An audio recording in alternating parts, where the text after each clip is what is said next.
الرجيم بسم الله الرحمن الرحيم الصلاة والسلام عليك يا رسول الله الصلاة والسلام عليك يا حبيب الله وعلى آلك وأصحابك يا نور الله.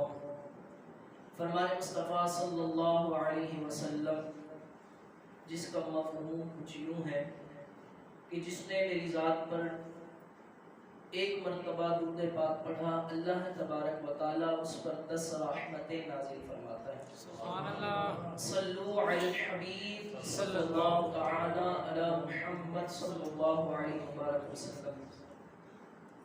اللہ تبارک و تعالی پاک کلام قرآن کریم فرقان حمید پارہ 1 سورہ بقرہ آیت نمبر 108 میں ارشاد فرماتا ہے ام تريدون ان تسالوا رسولكم كما سئل موسى من قبل ومن يتبدل الكفر بالايمان فقد ضل سواء السبيل. ترجمہ کنز العرفان. کیا تم یہ چاہتے ہو کہ تم اپنے رسول سے ویسے ہی سوال کرو جیسے اس سے پہلے موسیٰ سے کیے گئے، اور جو ایمان کے بدلے کفر اختیار کرے تو وہ سیدھے راستے سے بھٹک گیا. کما سئل موسیٰ، جیسے موسیٰ سے سوال کیے گئے.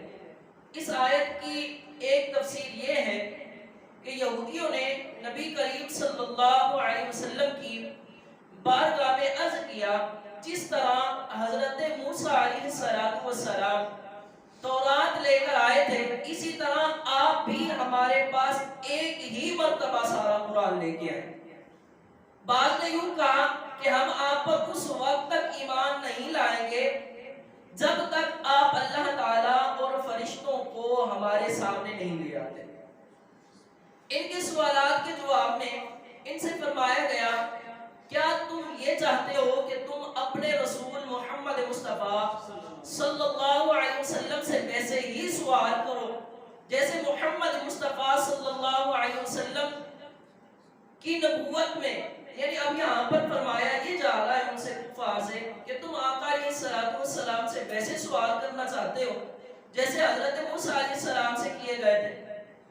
اے یہودیوں، جب میرے حبیب صلی اللہ علیہ وسلم کی نبوت کا درست ہونا دلائل اور معجزات سے ثابت ہو چکا ہے تو پھر ایسے سوال یعنی ایسے سوال کرنا یہ ایمان والوں کی تو نشانی نہیں ہے. پھر مخاطب کیا اے ایمان والو، بے شک یہودی دھوکے باز اور تم سے حسد کرنے والے ہیں اور ان کی تمنا یہ ہے کہ مسلمان کسی نہ کسی مشکل میں مبتلا ہو، لہذا ان کی کوئی ایسی بات قبول نہ کرو جو بظاہر نصیحت لگ رہی ہو، اور یاد رکھو کہ جو ایمان کے بدلے کفر اختیار کر کے اپنے دین سے پھر گیا وہ سیدھے راستے سے بھٹک گیا.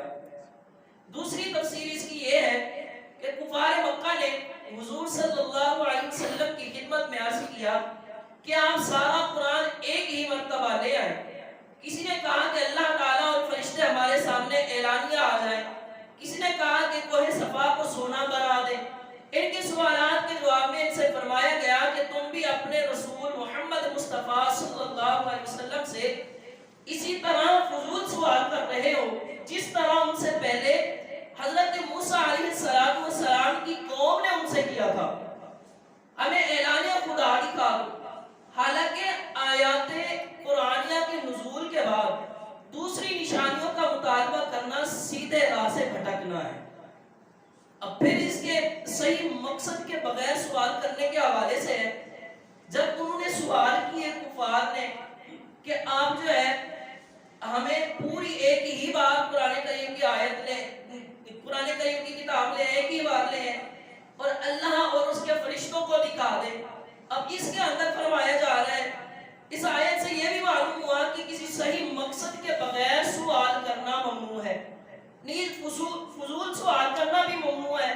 لہذا عوام الناس کو چاہیے کہ اس بات کو پیش نظر رکھیں کہ علماء اور مفتیان کرام سے وہی سوال کیے جائے جن کی حاجت ہو. زمین پر بیٹھ کر خواہ بخواہ چاند پر رہائش کے سوال نہ کیے جائیں. بعض لوگ علماء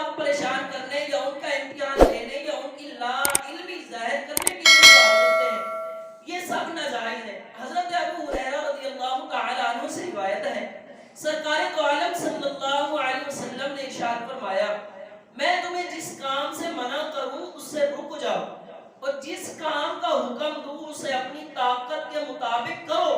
تم سے پہلے لوگوں کو محض ان کے سوالات کی کثرت اور انبیاء علیہ السلام سے اختلاف کرنے نے ہلاک کر دیا. مسلم شریف کی حدیث مبارکہ ہے کتاب الفضائل کے اندر.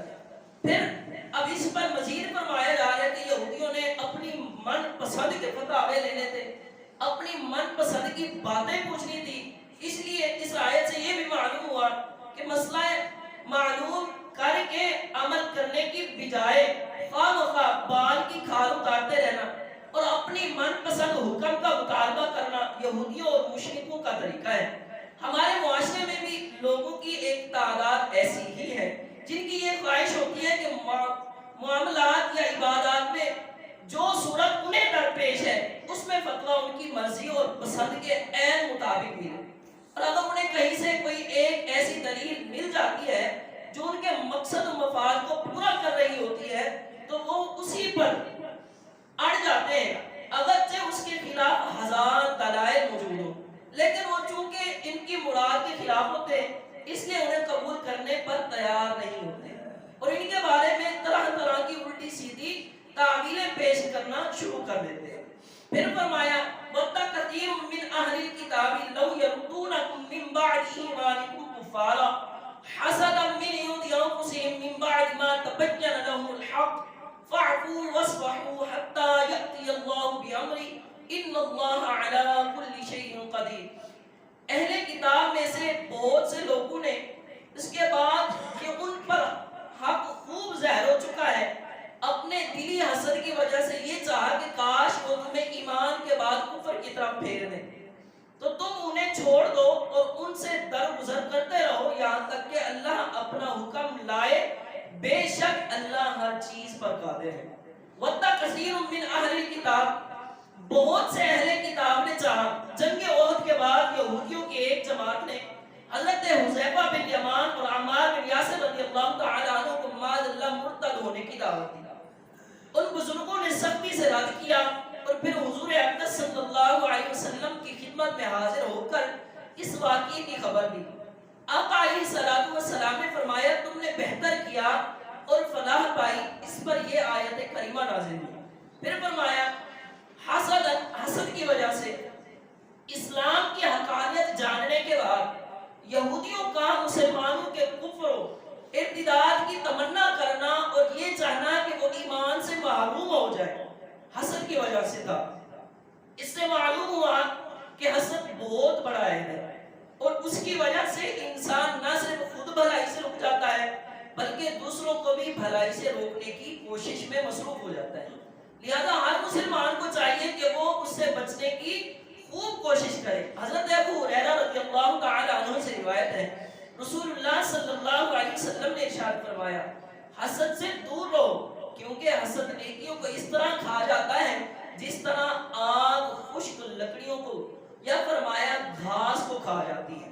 ابو داؤد شریف کی کتاب میں یہ موجود ہے. حضرت وہب بن منبہ رحمۃ اللہ تعالی علیہ فرماتے ہیں حسد سے بچو کیونکہ یہ پہلا گناہ ہے جس کے ذریعے آسمان میں اللہ تعالیٰ کی نافرمانی کی گئی اور یہی پہلا گناہ ہے جس کے ذریعے زمین پر اللہ تعالیٰ کی نافرمانی کی گئی.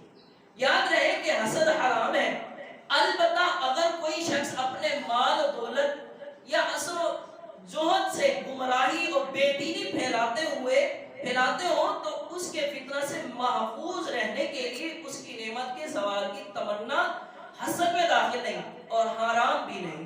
پھر فرمایا فاعفو تو تم معاف کرو.